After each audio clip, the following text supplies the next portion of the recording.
안녕하세요. 법률사무소 이채의 이은심 변호사입니다. 반갑습니다.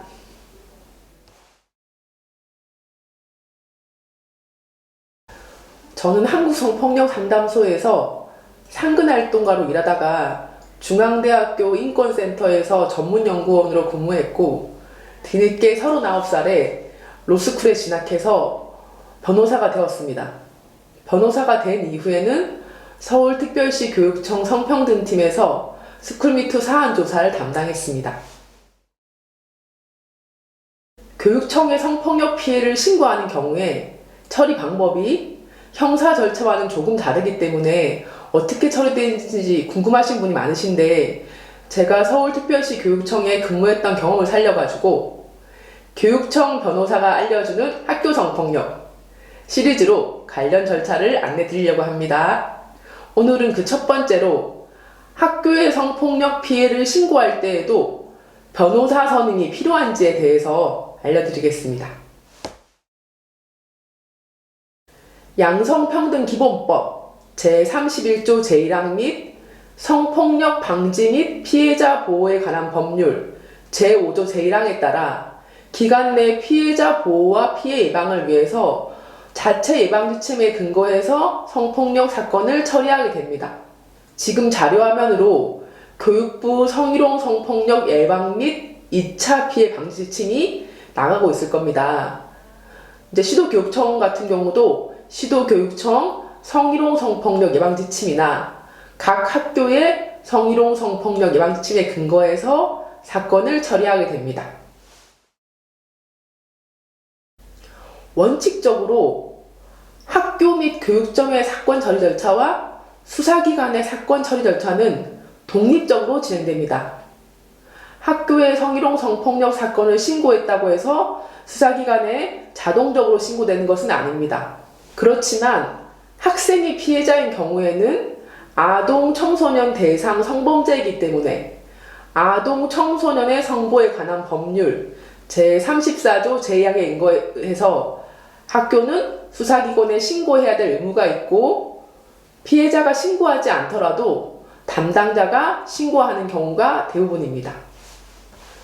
교직원이 피해자인 경우에는 업무상 위력 등에 의한 성폭력인 경우에 성폭력 방지 및 피해자 보호에 관한 법률 제9조 제2항에 의거해서 피해자가 명시적으로 반대하지 않는다면 학교에서 수사기관에 신고하게 됩니다. 만약 그렇지 않은 사안인 경우에는 피해자가 직접 수사기관에 신고하셔야 됩니다. 앞에서 보신 바와 같이 원칙적으로 학교 성폭력 사건과 수사기관의 성폭력 수사 절차는 별개입니다. 그렇지만 학교나 교육청의 감사부서에서는 가해 교직원을 징계하는 경우에 검찰의 기소 여부를 참고하는 경우가 많습니다. 그래서 수사기관에서 증거 불충분으로 무혐의 처분이 내려지는 경우에 학교나 교육청의 징계 양정에도 반영되기도 합니다. 그렇다면 형사 절차에서의 수사 결과가 학교나 교육청의 징계 여부에 반영되기 때문에 보다 적극적으로 대응하기 위해서는 형사 절차에서도 피해자 변호사를 선임하는 것이 유리합니다.